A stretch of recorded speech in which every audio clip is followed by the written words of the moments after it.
G'day everyone.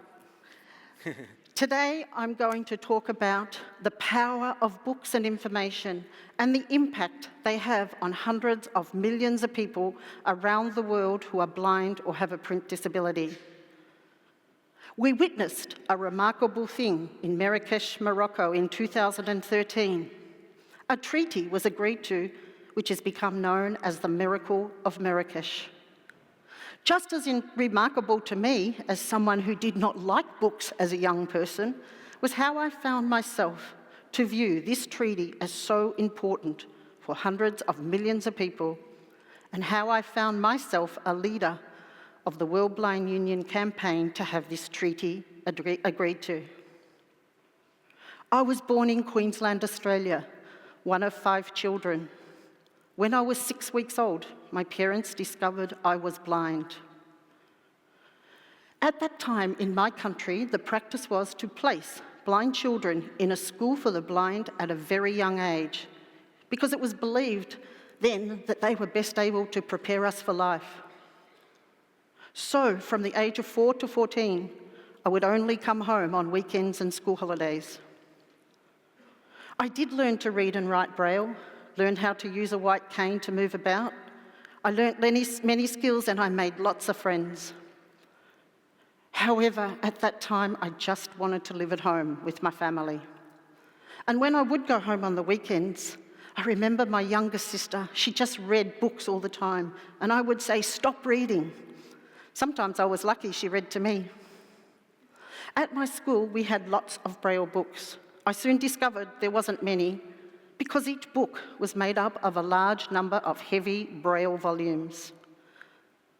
There certainly wasn't anything my brothers and sisters were reading. So when they would talk about the latest book they were reading, I could just listen. In my final 4 years of school, I moved to a regular school. Let me tell you, moving from a classroom of 9 students to one of 30, where I was the only blind student, was certainly difficult. In my final year of school, I decided to continue my studies of mathematics. I was good at mathematics and known to say, "I like it because you don't have to read books, just solve problems." An advisor to my school suggested I did not continue mathematics because I was a female and I might fail. I remember being really puzzled by this comment because I'd known males who were blind who'd studied mathematics. So I said, "It's my right to fail." I completed a degree at university, majoring in mathematics, followed by a degree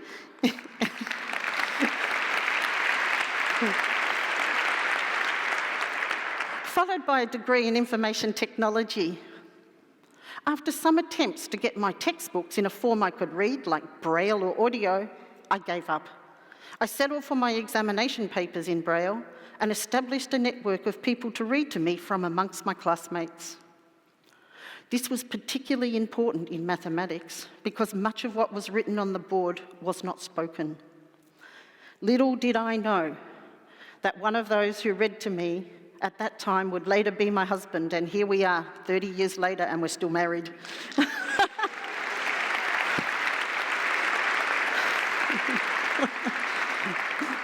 I began employment in the information technology industry, writing computer code, designing computer systems. No books for my job, no computer manuals were in a form I could read. Once again, I found myself totally dependent on others for information. During this time, I married and I had 4 children, including one who is blind. Like all parents, I was an advocate for my children.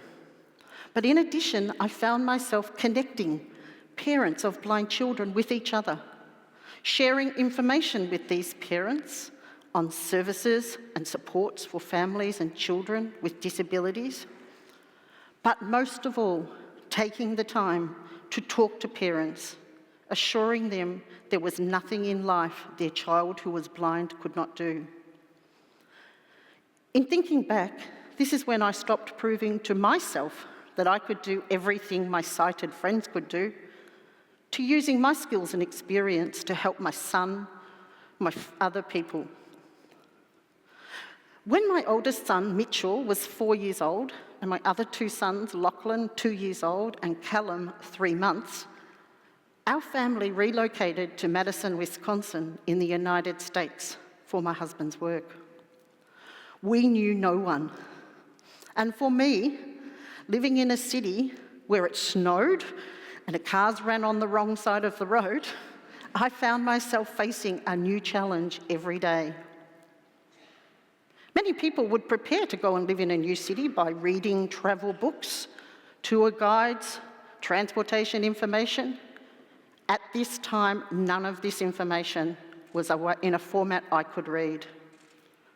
Let me tell you, a blind lady with 3 children under 5 years old, travelling the buses with distinctive Australian accents was certainly a novelty in Madison, Wisconsin. I remember my 2-year-old son, Lachlan. He had the job to tell us the bus number so I could determine if the bus in front of me was ours or not. You know, today, I'd have an app on my phone that would tell me that bus number. 4 years later, we returned to Madison, Wisconsin, with then 4 children. Our experience was really different. The boys went to school, and we felt very much part of that community. On our return home that time, I changed my career from an IT specialist to an advocate. In the year 2000, my city, Melbourne, Australia, hosted the General Assembly of the World Blind Union. As part of this major event was an International Blind Women's Forum. I was invited to join the organising committee, of all men, as what I described at the time, the token woman. Little did I know that this would lead to me being elected president of the World Blind Union within 10 years. The World Blind Union represents 285 million people who are blind or have low vision, according to the WHO. 90% of these people live in developing countries. 90% of children who are blind, who live in a developing country, receive no form of education. No education for these millions of children will result in them not being able to live normal lives, get a job, or raise a family.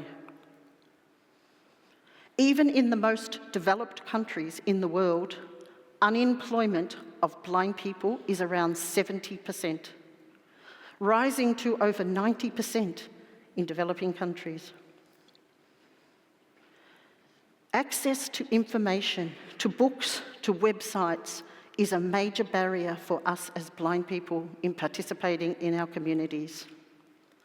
This has been a priority of the World Blind Union for many years, who had been reaching out to publishers to find solutions to have more books in formats blind people can read, with little success.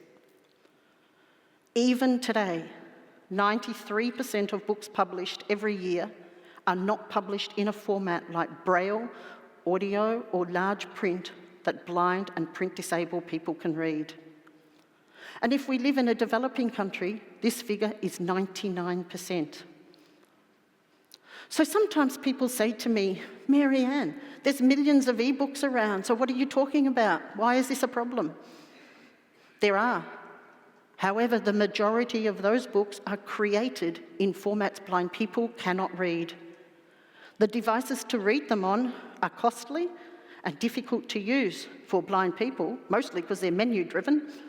And we remember that the majority of blind people don't have an education or a job. In 2008, the World Blind Union brought together international experts on copyright to draft a treaty to take to the World Intellectual Property Organisation, WIPO. In 2009, the governments of Brazil, Ecuador and Paraguay introduced this treaty on our behalf because only member states can put proposals to negotiating committees. At first, this draft treaty was rejected by almost all member states. It then moved to 4 different proposals to be considered.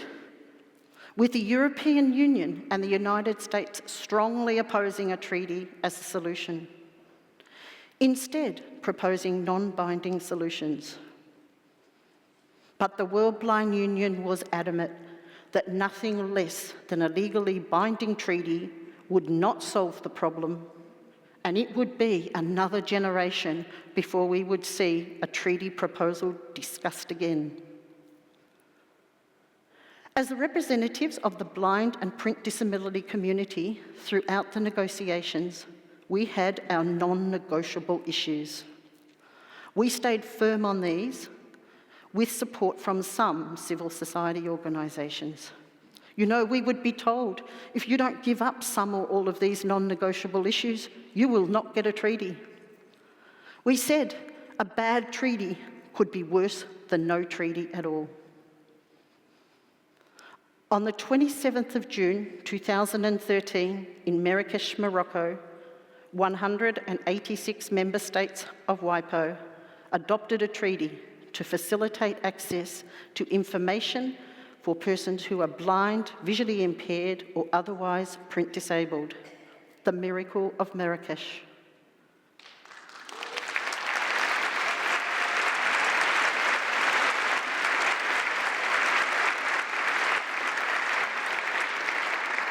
It was an honour to be present when the balance was found between the rights of content producers and the human rights of individuals.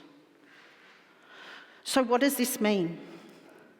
The treaty requires governments to have an exception in their national copyright law to allow the production of books in an accessible format for blind and print disabled people without permission from publishers, and allows these accessible books to be shared with blind and print disabled persons and their organisations in other countries, again without permission from publishers. The adoption of the treaty is not the end, it's the end of stage one. There remains a huge amount of work to be done before we can claim we have solved what is known as the book famine. The World Blind Union currently has a worldwide ratification campaign underway. At the same time, practical initiatives at an operational level are underway to prepare for effective implementation of the treaty. One such initiative is the Accessible Book Consortium, launched by WIPO in 2014. This has three functions: to share the technical skills to produce and distribute accessible books, to promote inclusive publishing, and to establish an international database of accessible books. The treaty can only come into force when 20 governments ratify it, and then only countries that ratify the treaty will be able to use this. We need publishers to publish all books in formats that blind people and everyone can read. I urge governments to ratify the Marrakesh Treaty and implement it as a matter of priority. Information is power. We use information to make decisions. We use information to make choices in our life. And we, the hundreds of millions of people around the world who are blind or have a print disability, are anxiously waiting for our lives to be transformed. Thank you.